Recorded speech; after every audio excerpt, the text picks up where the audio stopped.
Hey everybody, it's Jeff Phillips. We're recording. We are live.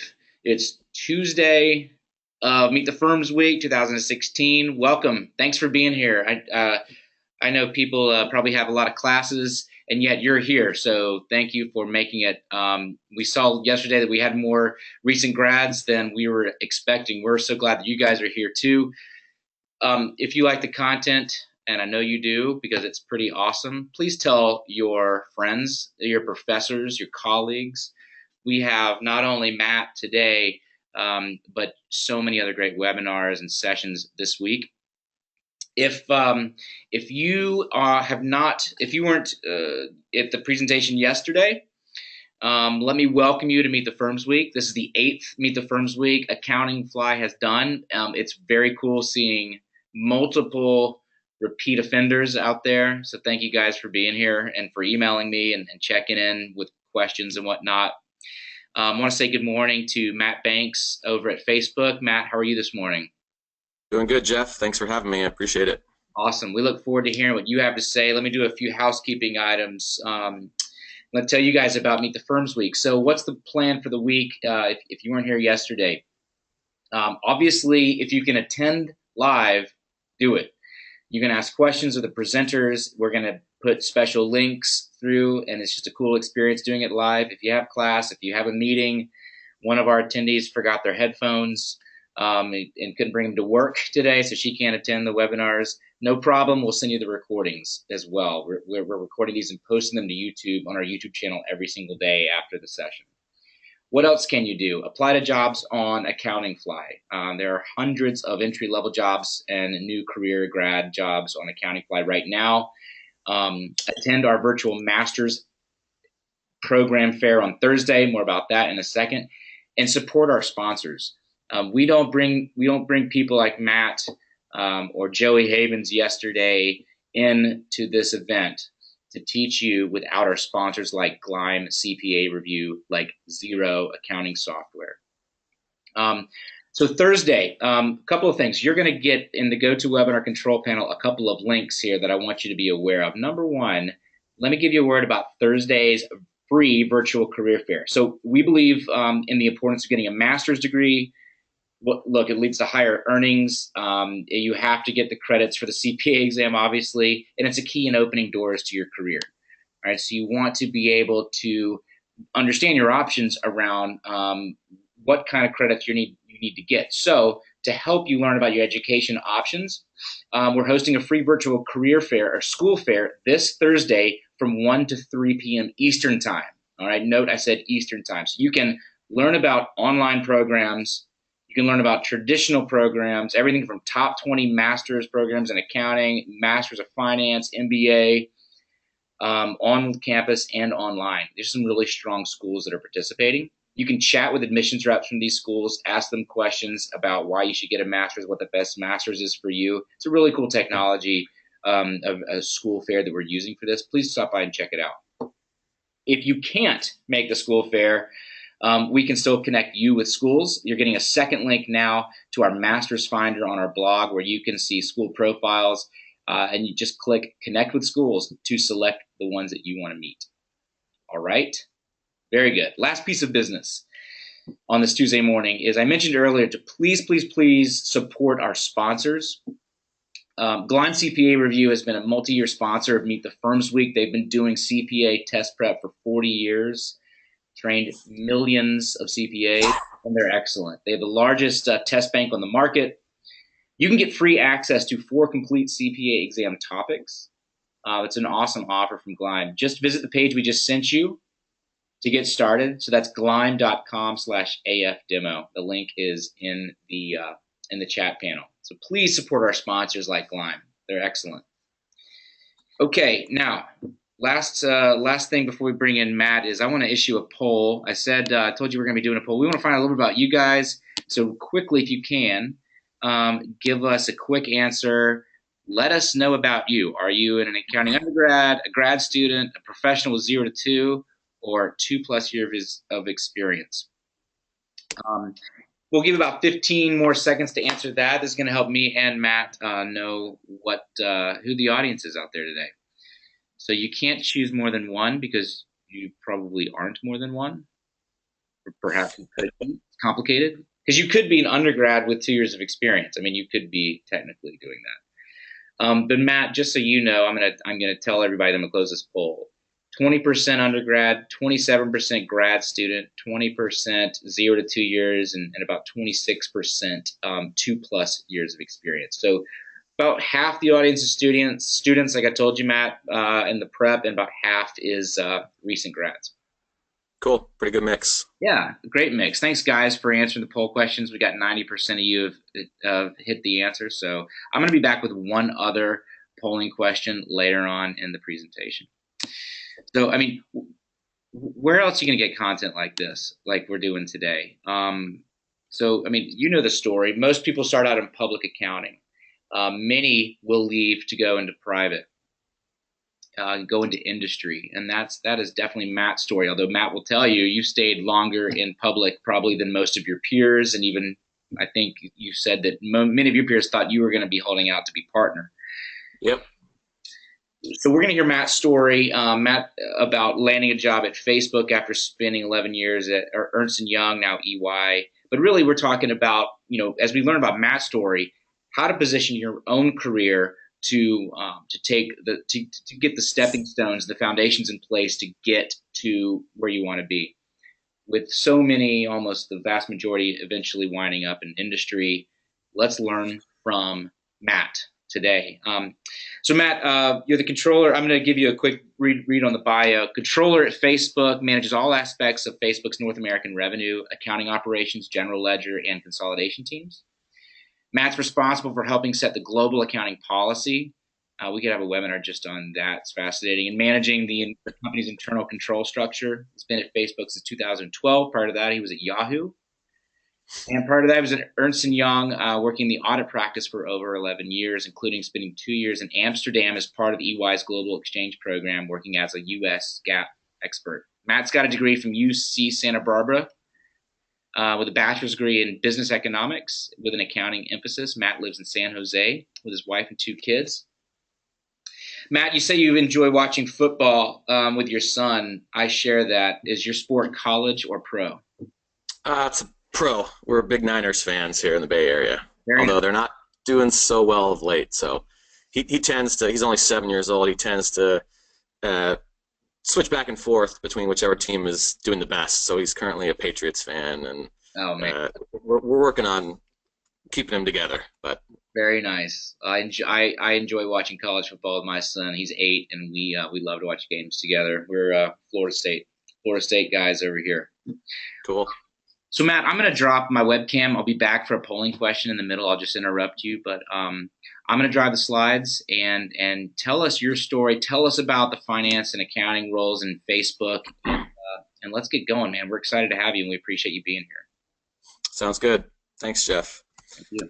Maybe if I started off and just said, if I was going to tell the audience, if you were going to hear from someone today who didn't get an internship at a Big Five, and yes, it was a Big Five way back when.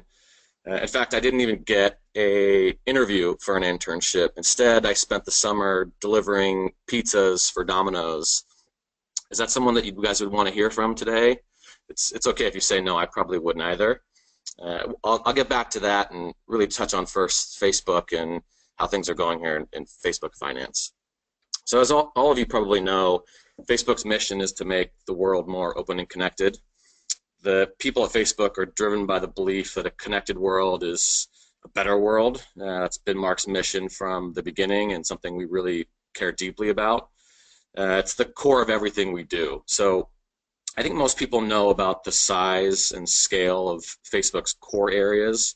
So over 1.7 billion people using Facebook every month, over 1 billion people using Facebook Messenger and WhatsApp each every month, 500 million on Instagram. I think a lot of the things that we're doing now, though, are things that people maybe don't hear as much about. There's the test flight of Aquila, which is our unmanned drone that's designed to stay in the air for months at a time and beam internet access to rural parts of the world, whether that's in India or Africa, to people who can't get access otherwise. There's Oculus and the virtual reality space that we're working on and trying to advance that technology and provide that to everybody, because we think that's another way that people will engage and share content. And then there's live video and interesting use cases that we're seeing there. So not only are we connecting the world through these things, we're also trying to reach out into outer space. If you head to the next slide, Jeff, the infographic here really shows the technology that's needed for one live broadcast that Mark did with astronauts in the International Space Station. When Mark was asked why this was important, he shared, once we can give people in space the power to share what they're doing, then we know we can provide that power to everybody here on Earth. So what does all this mean when you work in finance for me and my colleagues? We get to work on all these unique things just from a finance perspective. So some of the examples of things that we do are tracking the equipment that we purchase to put a drone in the sky for months at a time, making sure the assets are capitalized appropriately and depreciated over the correct amount of time, ensuring we record revenue for Oculus at the right time. So before last year, Facebook wasn't a hardware company. We had to build that skill set internally from scratch. We've hired people to sort of fill those roles that had expertise in that area, and we're now working on systems to track, value, report the inventory that we have to now carry that we didn't before. And of course, one of the areas that's really close to me personally, was because of where I started at the company, is the revenue recognition for our ads business. So ads is really the engine that powers our ability to do all the investments I just talked about. Without the ads business, Facebook wouldn't be investing in all these things. So we've gone from a pretty simple model where we were just showing ads on the right-hand side of pages to now having ads in newsfeed, ads in Instagram, and even ads in third-party apps and websites. My team's really done an amazing job designing processes that have scaled effectively and grown with the business as the business has been growing so quickly. This is an area on the ad side that gets the most attention from investors, from our auditors, and from internal stakeholders. So something that we're constantly thinking about: how do we improve our internal controls? How do we make the processes more efficient? There are always new challenges, but we put together an amazing team and are able to get all these things done, frankly, with a few people given the size of the company, through building automated process that's designed to scale. So if you go to the next, there we go. So we've got a culture of really being sort of open, sharing, transparent, and collaborative. And I think that stretches from Mark all the way down. One example is our CFO meets with anybody that wants to, and we call it sort of a fireside chat every other week.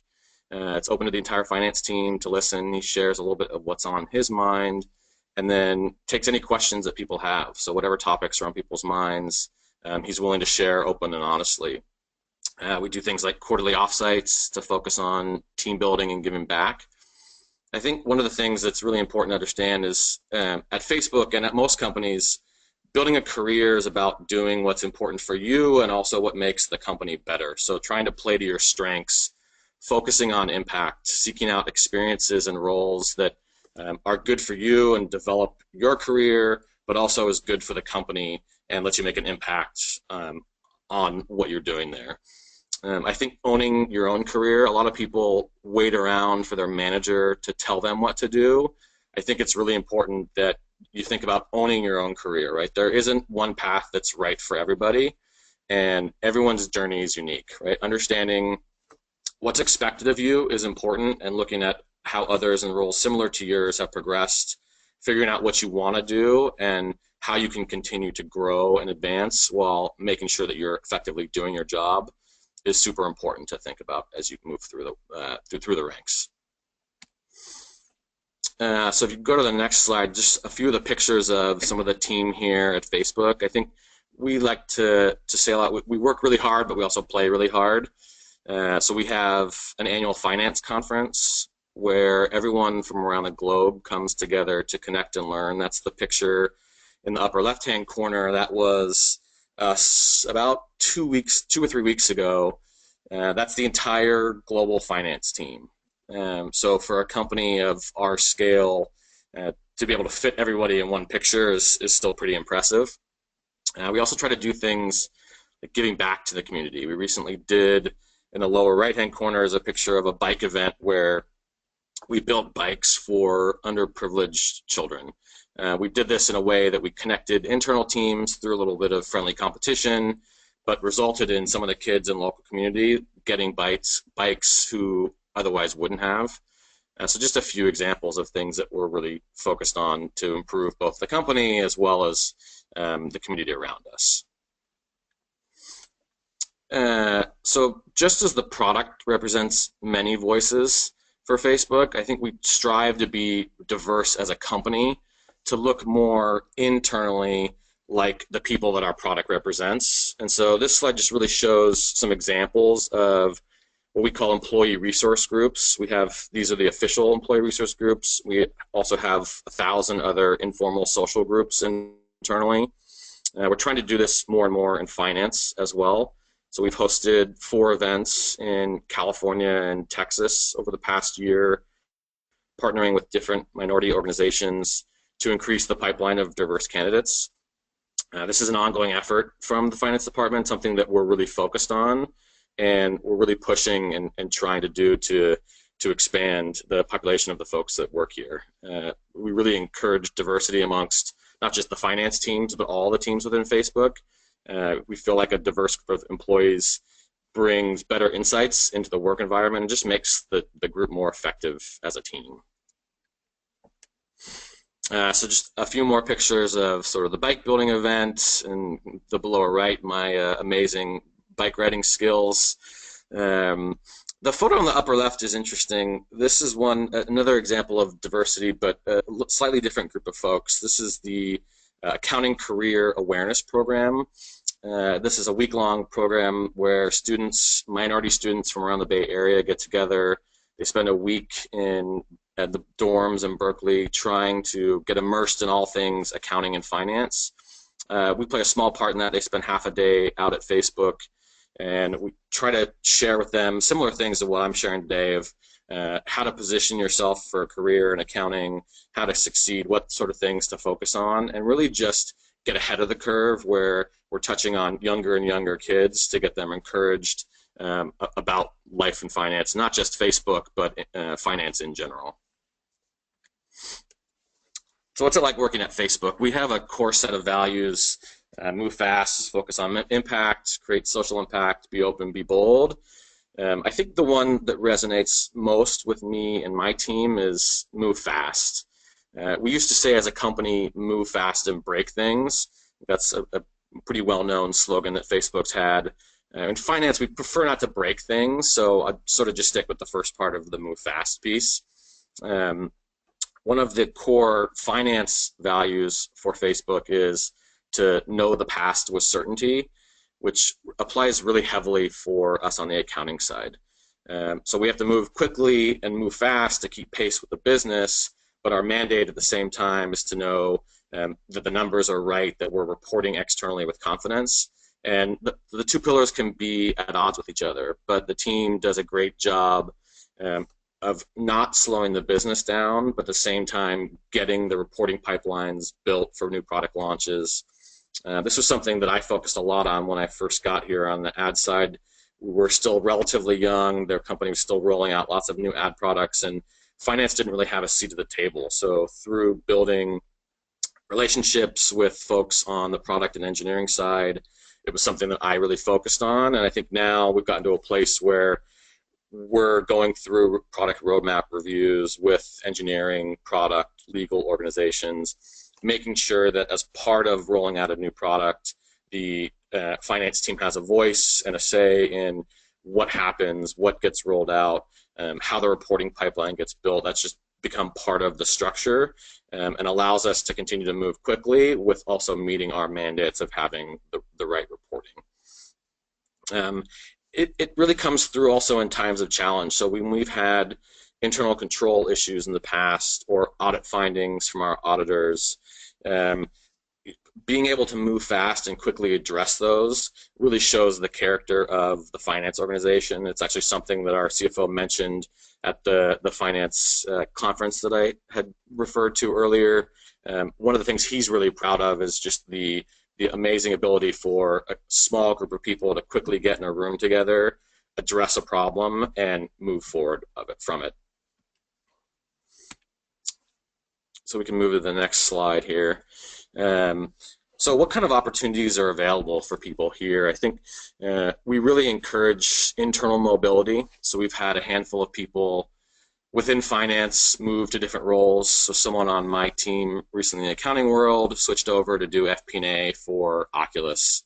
We had someone who was working on the intercompany area recently, about 2 years actually, not too recently, transition and lead the WhatsApp finance accounting group. So we try to get people as diverse set of experiences as possible. While it makes sense for the person's growth and also works for the company's culture. There's lots of learning opportunities within the company, so sort of structured learning and development roles, but also informal mentorship roles within finance. We support people taking CPE courses and just continuing to grow their career. For me personally, I've been able to work on so many different things over the last 5 years. I feel like because of the pace at which Facebook has grown, I've gotten the opportunity here to probably get 10 or 15 years worth of experience in such a short time because of how fast things are progressing. We get exposed to pretty unique opportunities and challenges, kind of like I touched on at the start. Facebook's doing some pretty interesting things that you don't see a lot of other companies around the world, and getting those opportunities are a really cool reason why people like to come and work here because of the growth. So on the next slide, for our Facebook Austin office, so this is a new finance operations center that we've recently opened in Austin, Texas. This is just some of the pictures of my team and then the recruiting team when we were there interviewing candidates for new roles. We spent 2 days there in May. We hired 7 people in those 2 days to handle all of the accounting responsibilities that we were transitioning between my team and then our infrastructure accounting team. And from the time that we had decided that Austin was the location where we were going to put an office or center for finance, to when we hired the folks, to when they took over all the responsibilities and were fully up and running, all of that was done in less than a year. It was a matter of months. It's just another example of sort of the move fast culture and the pace at which we get things done here at Facebook. So we're continuing to hire people in the Facebook finance office. It's a new hub that we plan to continue to grow. So it's primarily accounting and then financial operations roles. So things like procure to pay or credit and collections. Those are the core groups that will be in the center. And I'll touch on sort of some of the roles that are available later on. So now back to me. So it was like I said, a little bit of a rocky start. And Jeff, you can go to the next slide. This one will build a little bit. So the guy that I was describing obviously was me. I wasn't able to get an internship. I had applied. Like I said, I didn't even get an interview for an internship. So instead, what did I do? You can hit the next button, Jeff. We can build this baby together. One more time. I went to. Sorry about Domino's. That's all right. You're good. So I worked at Domino's delivering pizza, and while I thought I might have a cool car like you're about to see, I really actually had the car that looked a little bit more like the next one. There we go. So I spent the summer delivering pizzas, and the thing I remember most is because this was in UCSB, so college town, kids coming in and out of jobs. Domino's wouldn't get you a name tag until you had been there for 3 months. And so for the first 3 months of that job, I had the name tag of a person who used to work there, and I was Frank. And I still have that name tag to this day. My dad loves to tell this story. This is the embarrassing story he tells about his he thinks his successful son now, and he loves to say, oh, how's it going, Frank? Or he just drops it. He never has forgotten, and it's really stayed with me. I've kept, like I said, I kept the name tag. It's sort of a reminder of what it takes. You have to sort of invest and be humble. So I was somebody different. I had a different identity for the first 3 months. I eventually got the Matt name tag, which I think I've lost by now, but the Frank name tag has been a prized possession, one of the few things I still have from my days in Santa Barbara. Matt, I did ultimately, question. This is yeah, fascinating, and I'm sorry to interrupt you, but is that like some kind of a hazing ritual that Domino's would do? Is it's not allow you your own name tag with your own name on it for you had to earn that right after 3 months? Was that your I think because so many people would get, as you can imagine, it's in Isla Vista and Santa Barbara.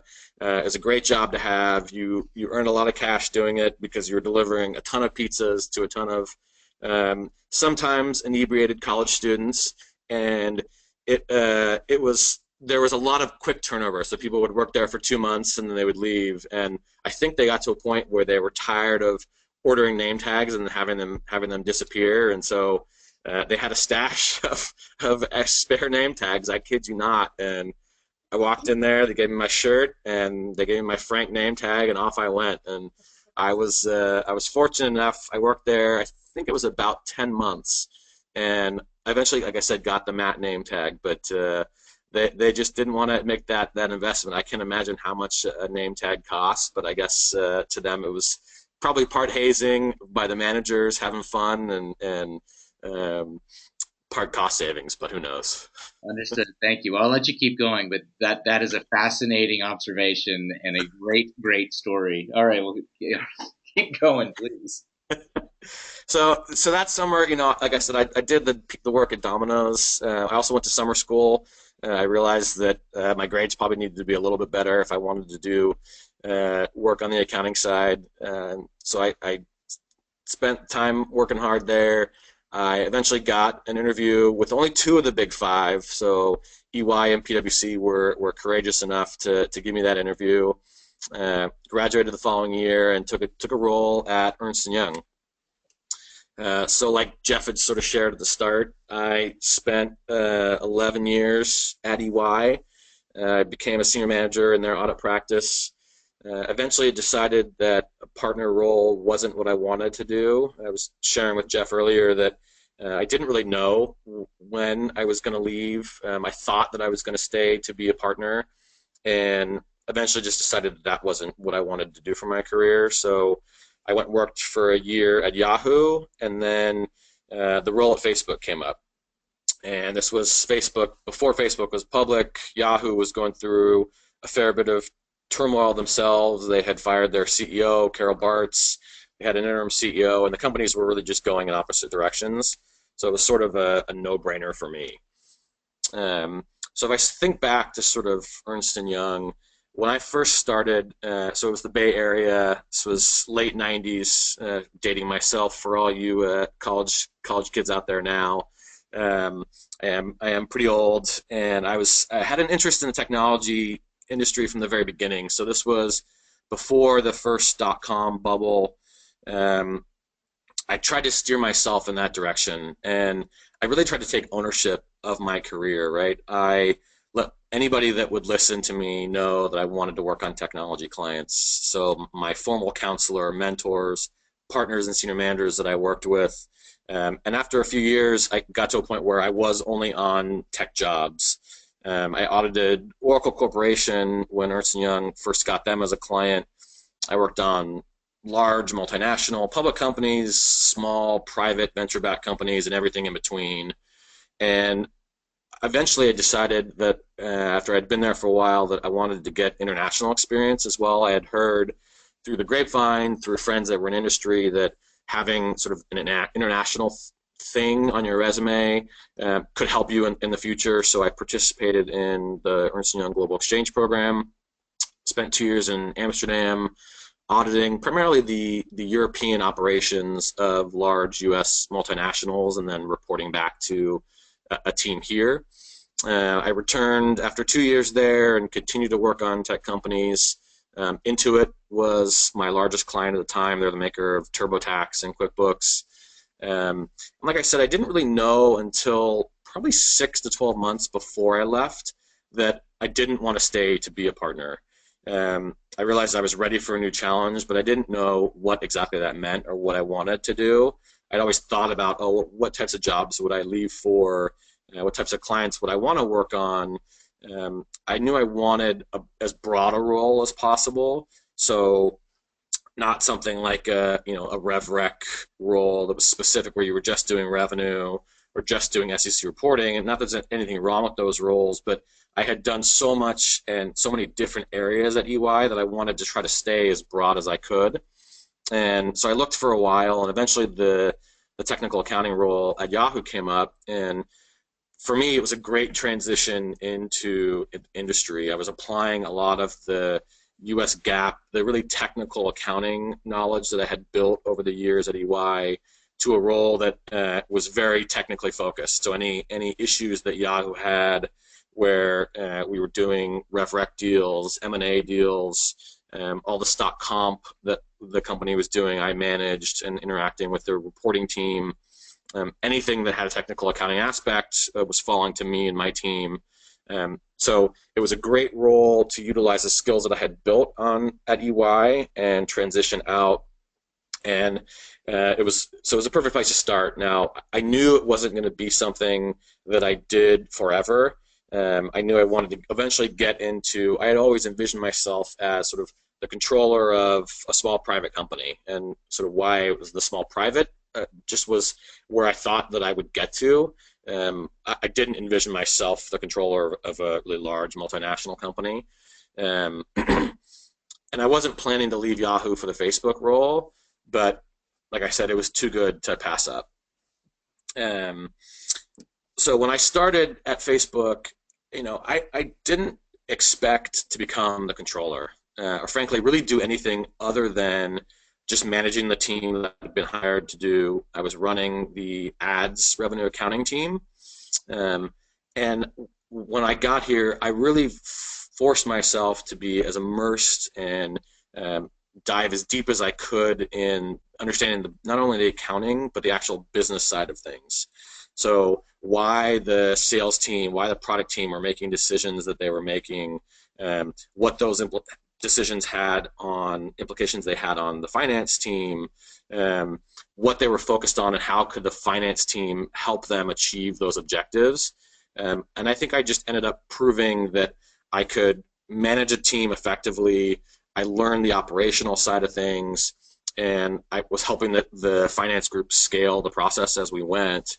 And to be honest, the controller role came up because of a broader org change that we had made. I was given the opportunity to take a role that my boss was in. He was the revenue controller at the time. He became the chief accounting officer, and I stepped into his shoes. So they gave me all of the revenue work, plus a lot of the sort of the more basic GL functions. So the sort of balance sheet side of things. And I think I got the role just because I had proven that I could step in, I could learn an aspect of the business, and I could successfully lead a team that was focusing on new challenges. It wasn't something that I had come in here trying to get to. I came in here trying to just prove that I could do the job that I had been hired for and not screw that up. And luckily for me, it worked out. Now, the role that I have today, I would say, is much different than the role I had. I guess it's almost 5 years. It'll be 5 years in January. So when I started, I had a team of 6 people, actually a team of 5 to begin, and then we hired a 6th. We all worked extremely close together. All 6 of the people reported directly to me. We were super involved in one really narrow aspect of the business, albeit one that was growing tremendously. Now I've got a team of 30 people reporting to me, both located here in Menlo Park and in Austin, so in multiple locations. There's multiple layers to the team. all 30 don't report to me, that would be very bad for me and very bad for all of them because they wouldn't get the attention that they all deserve. And so we really focus more on, or I focus more on managing the team, helping provide guidance for the larger projects that we're working on, and removing roadblocks for them as they come up through project-based work, and really just trying to be more of a coach and a mentor. There's a defined set of work that I still do on the revenue policy side, work closely with the team there, but most of the work now is more managing the sort of giant group that we've become. So I think one thing that a lot of these pictures emphasize is really just team building. So the team we have here is fantastic. I think it's the best team that I've ever worked with, the best accounting group that I've ever been a part of. Facebook's had the luxury to hire really the top-notch people across the board.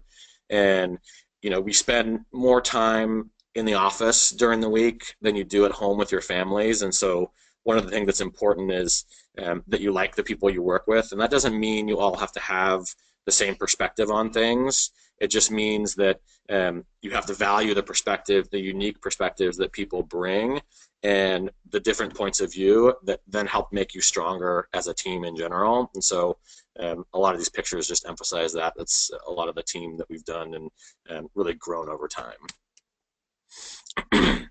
So some advice that I'd give all of you is, given where most of the folks on the call are at their careers, is think about getting as diverse a set of experiences as possible. So if you're in Big Four now, the odds are going to say that you aren't going to stay to be a partner and work there your entire career. So figure out what companies you like to work on.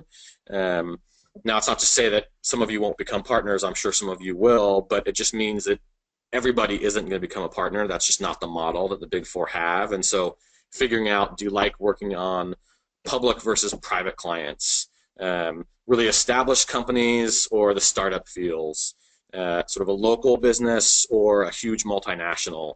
I think everybody's going to be different, so figuring out what you like to work on is going to help you when you decide to leave, so that you can look at companies that are similar to those that you've enjoyed working on.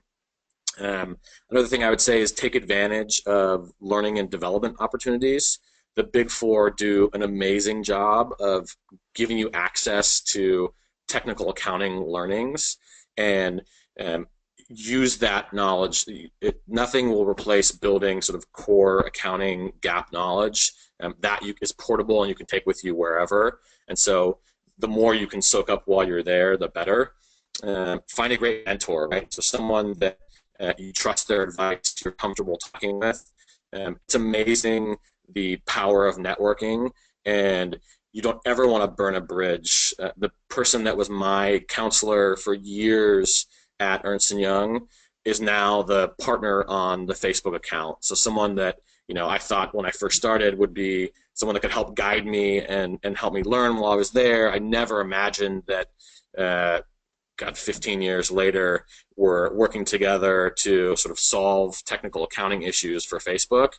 And another great example of that networking is when I first got my role here, the former partner on this account was somebody that I had worked with a lot at Ernst & Young, and I reached out to him. I said, hey, can you get my resume? I've seen this great job at Facebook. This is while I'm at Yahoo. Can you get my resume in front of the hiring manager? And I think absent that relationship, my resume would have just gone into a pile of other resumes. It wouldn't have been handed over to the hiring manager and gotten me that role. So I think networking is something that is super valuable, that as you're all starting your careers, is something you should always think about. Of, you don't have to go out and do it in an unnatural way. Figure out what works best for you. Do you like small settings? Do you like going to large group settings? Do you like meeting people that are clients that are in the Big Four that you're working with, or in the company you're working with? Figure out what works for you, but make sure you try to take advantage of that, and maintaining those relationships is super important. Regarding the CPA, the sort of second bullet, I think it's super important. I think getting the CPA today is a little bit different than it used to be. you didn't have to have a master's in accounting, which I don't know that you have to have now, but I think it's more common. I got my CPA. I think if you're going to invest the time at a Big Four, they invest the time in you to give you the technical background that they encourage you to take the CPA. So if you're going to go do it, then I would suggest getting it. I think spending working at the Big Four is tough. Let's be honest, right? It's you work a ton. Busy season is brutal. But if you're going to make the investment in doing it, try to stay for 4 years. When I look 4 years or more, right? When I look at resumes and I see people who have at least 4 years of experience at a Big Four versus those that have one or two, you know, in general, now this is a very big generalization, but you know more of what you're going to get from someone who's put 4 or more years in because of the experiences they've been through, right? Like I've been through all those same things. I spent a long time there. You know what they're going to get through, and you know what type of person you're going to get and what type of problem solver you're going to get. So just at a first glance of a resume, someone that's got that time in a Big Four makes you feel better as a hiring manager that you're going to get what you're looking for. So shifting gears a little bit to sort of accounting careers at Facebook, we have a saying here, that nothing at Facebook is someone else's problem. So in general, don't be afraid to take on challenges, right? If something's blocking you, figure out a way to fix it, and what you can do to sort of prove and address issues. We can go to the next one, Jeff. Sorry, I'm jumping ahead a little bit. So one thing with Facebook is we aren't a very hierarchical organization. Said differently, we're very lean and we're very flat. We don't ever use the word senior in a title, for example. So there's no senior managers, there's no senior analysts, senior VPs. Everyone doesn't have senior, but that makes the titles not always comparable with other companies. And so I think the thing to think about if you're looking for a job here is, what does the job description say? What sort of experiences are you going to have? What types of things are you going to be exposed to? And don't worry as much about the title. Title is not something that we value here. We value what people can contribute to the organization and what experience they've brought from other places. So we can go to the next slide. So we're always looking for folks. There's always open roles. I think in the U.S., like I mentioned, we're hiring people in both Austin and Menlo Park. Austin is primarily sort of GL accounting and finance operations, whereas Menlo Park will have roles across all finance disciplines. So not only accounting and ops, but FP&A, tax, treasury, IR. It runs the gamut here. We also have a university recruiting team that looks at people straight out of school. The postings go up at certain times throughout the year, where we typically are hiring for people for during the summertime when people are out of school. So if it's something that interests you guys, be sure to just check the careers page. It's facebook.com/careers, and there's a link for the university folks. And I think that's everything I wanted to cover. The last slide is a picture of us at the finance conference from 2 years ago. So if you went back through the slides and you compared that one with the growth in the other slide, you'd see a pretty marked difference. But yeah, I guess with that, Jeff, if there's any questions I can help answer, I appreciate the opportunity to talk to everybody.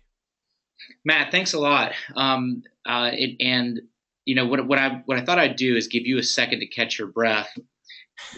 We do have a bunch of questions. I'm going to try to get through as many as I can. While I do that, though, let's take a quick break and ask that second polling question. I just didn't want to stop you. Although I am curious about the guy in the shark outfit in the picture. Do you care to explain that? Yeah, we had the theme of the conference, and I don't know if you guys remember, it was something to do with what was that? No, this was 2 years ago. I don't remember where the shark. Somehow the shark. So this year it was superheroes and creating your own reality was our theme this year. So the question that everybody got asked was, if you had to be any superhero or have any superpower, what would it be? I don't exactly remember how the shark played in, but we had something called a Jossomness Award where we were giving out people stuffed sharks, and for whatever reason there was a shark costume, and that was seen floating around. It got a little bit more interesting later in the evening. Let's just put it that way. All right, guys. Matt, take a drink of your coffee there, and I'm going to launch a quick poll, just asking the audience's opinion what you think. Which of the following do you feel are critical for a successful accounting career? And choose all that apply. Do you guys think that getting a master's degree in 2016 is a critical part? Obviously, the CPA is important, and Matt just reiterated that. But what about other certifications? Just curious what the audience thinks. Matt, I would agree that it is pretty core now to get that master's degree. A lot of people are doing like the and 1 year. Yep. And you would be surprised at how many people actually switch and get master's degrees either at like online programs. Like Georgetown has a very strong master's of finance program. It's 100% online. You get you get a great degree with enough hours to pass that CPA exam. So interestingly, I just thought I'd share this. 93% of our audience said attaining the CPA. No surprise there. 48% said attaining the master's degree is critical for a successful career, and 26% said the other certifications, CMA, CGMA, etc. So, hey guys, thanks for taking the time to fill that out. Just want to get your opinion on that after you heard Matt's take. And I'm going to go ahead and close this poll out and ask a couple questions. So Matt, one of the things I've been dying to ask you is, and we've had a few people who are starting at the Big Four, either this year or next year, who've chimed in and said they were really interested in hearing your story. Was there anything you missed about public accounting after you left, after you spent 11 years at EY? Yeah, that's a good question. I think the thing that I thought I would miss was the team camaraderie. So I loved working in small groups, right? One or two partners, a couple senior managers. Like I loved that small group feel of working on, a really big project that you would sort of go through and crank out a ton of hours and get through it. And it just felt great being part of a small team and doing that. And I thought when I left that I was going to miss that. And I had it a little bit at Yahoo, but really at Facebook, it's come through, and it's a super collaborative environment. Like we sit in, we don't have cubes or offices here. Everybody just has an open desk. CFO, CEO, Mark included. Everyone has their, just their sort of 6 by 3 foot desk space, and it just makes for much easier collaboration. And so, while I thought I would miss the team aspect, it's proven to not really be something I've missed at Facebook. I will tell you that I loved when when I was a senior manager and the staff would go get coffee and donuts in the morning for the audit team. And I haven't been able to find somebody to do that for me yet at Facebook, but I'm still working on it.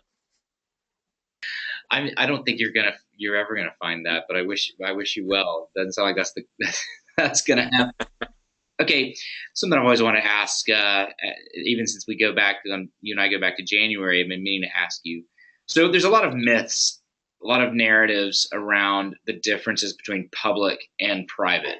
And I think we all know what they are. And I'm just curious, were there any myths that you believed about going into industry or industry versus public that turned out to be wrong? Yeah. So I think the biggest myth I think you hear about when you're in public is, oh, don't go to industry because you're going to be doing the same thing over and over and month-end close, and you're going to get really bored really fast, and you don't have interesting, engaging people to work with. That's one of the things I think that the teams or the sort of the leadership of Big Four use to try to keep people longer. And that's probably true in some places you're going to go to, but I think if you pick the right job that, like I said, goes back to the experiences that you enjoyed, that you drew from as Big Four, you find that if you're going to the right place for the right reasons, that you're constantly being challenged anyways. It's something I've never experienced. I think, again, Facebook's pretty unique, but we're never dealing with the same issues quarter to quarter, month to month, and so it doesn't have that feeling of like all right, here's another month end close. We're doing the same old thing we did last time. It's always like, all right, this is the new issue to deal with. Um, so yeah, I think that's a myth that quickly gets dispelled if you're going to the right company and taking the role that's right for you. Maybe like you said, if you were to go to a private job and you found that that wasn't the case, you might be in the wrong place. Yeah, it might not be the right place for you. So if it's something that, if you want that dynamic environment and you don't find it, then it's maybe time to think about moving somewhere different. So, you touched on this a little bit in the presentation, but I want to dig a little deeper. And how are the challenges you face working at a tech company different from the challenges you experienced at a public accounting firm? Yeah, I think the biggest difference is on in the industry side, the challenges that we face are much more focused on building operational process that can scale with the business. So when you're in a big four, primarily in an audit role, you come in after the company's already determined the answer, or maybe even you're consulting on some issue and you're working through with them, but you don't get deep into the operational side of things, the how something gets to the end state. How are you building a process that can scale not just when the product launches, but when it's being delivered to a billion people, right? And that's going to be the case across the board, whether it's Facebook or a different company. The operational side of things is something that you just don't get a lot of exposure to in a big four. You're more dealing with after the fact. And it's frankly the one thing that we spend the most time teaching people that are coming directly from a big four. It was something that I hadn't had experience even after all the years I spent in public accounting. I thought I knew what I would need to know, but as soon as I got to Yahoo, I think they were doing a restructuring. And when you come in and do audit or restructuring, here's the schedule of people that got laid off, here's the buildings we closed. Whereas when I was there in the thick of it, we went through 20 iterations of each of those lists and figuring out how you crank through and process all those things. That's just one small example, but that's definitely the thing that we focused on the most is how do we operationalize something that the company's doing. The technical side of things you sort of address once, but it's the operational side of things that you spend most of the time on. Which is really cool stuff and great work because when you think about the slide, 15 slides ago, and that team was very small, I would imagine that a lot of the processes you guys built in those earlier days are now being operated at scale by this much larger team. Is that the case? Absolutely. Yeah. I mean, I think, and I can't even take credit for a lot of what was built. The folks, the year or two before I had gotten there had built the groundwork for it. And on some of the self-serve ads revenue side, the process that we had back then was built in such a way that it's almost the same process today.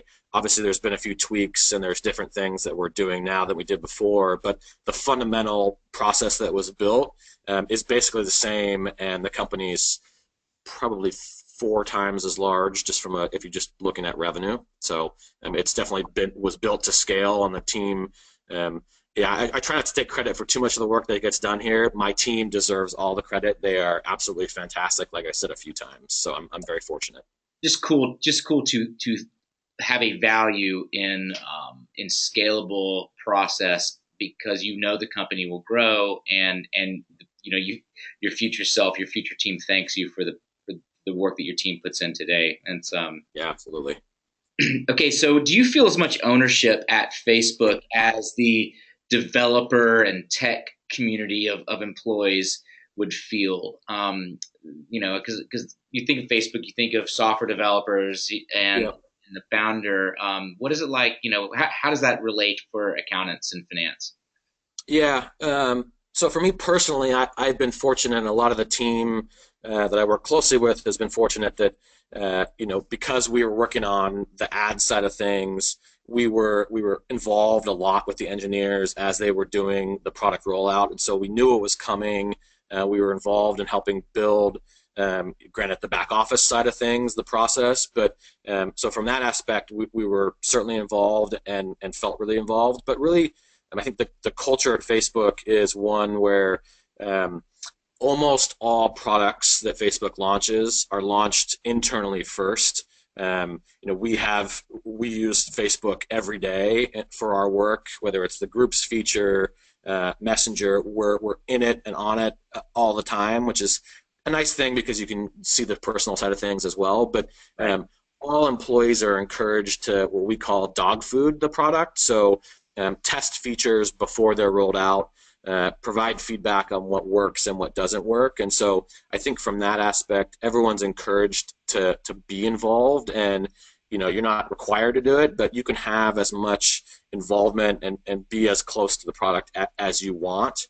And it makes everyone feel like they have ownership of it. There's not a lack of people having sort of a voice here and really staying close to the product as it evolves. Cool. All right, last question, and I'm sorry for everybody that we couldn't get to the rest of the questions, but Matt, what's one story that you can tell that sums up the culture of Facebook and what it's like working at Facebook? Yeah, that's a good one. So that's not really a story as much of sort of just an example of our culture. I think in general we really value an open environment where people aren't afraid to voice their opinions and share what's on their mind, and that sort of aligns with just Facebook, the product itself. I think there's a reason why we're like that internally and why Facebook is like that.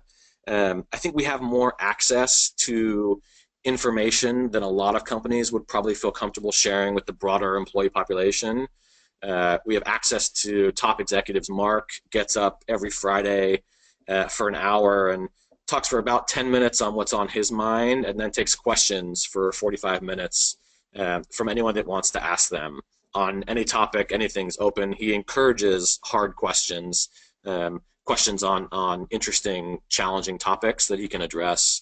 I think I touched on this a little bit earlier on, but our CFO does something very similar where every other week he holds a fireside chat where he does the same thing. He shares what's on his mind, and then he asks for questions from anybody. So I think just the openness, the willingness to share information across the board really emphasizes our culture and is really something that makes Facebook a unique place to work. Awesome. That's awesome. That is a very transparent and strong leadership culture right there. So the hour is up, and what I'd like to ask you guys in the audience to do is we would love just to see your initial thoughts, instant feedback through your control panel, your question panel. Just fire off what you thought, what was useful, what you take away from this. What's one thing that you take away in your career inside this? Because I'd like to give that feedback to Matt and the team at Facebook for putting in the time, as a way of thanking them. Or you can email me, jeff@accountingfly.com. But please give us your feedback. And every day this week, 11 o'clock Eastern, there's going to be content like this that you can only get here. As we wrap up, Matt, just want to say thanks, and thanks to Aaron and Colleen as well and your team. You guys put a ton of work into this. We really are grateful for all the work you guys did in making this a success. So thank you, and we really appreciate it, and great job. Yeah, our pleasure. Thanks for having us. I really appreciate it. All right, that concludes our session this morning. I hope everybody has a great day. I love the presentation, and Matt, we'll see you down the road, man. Thanks again. Have an awesome day. All right. Bye now.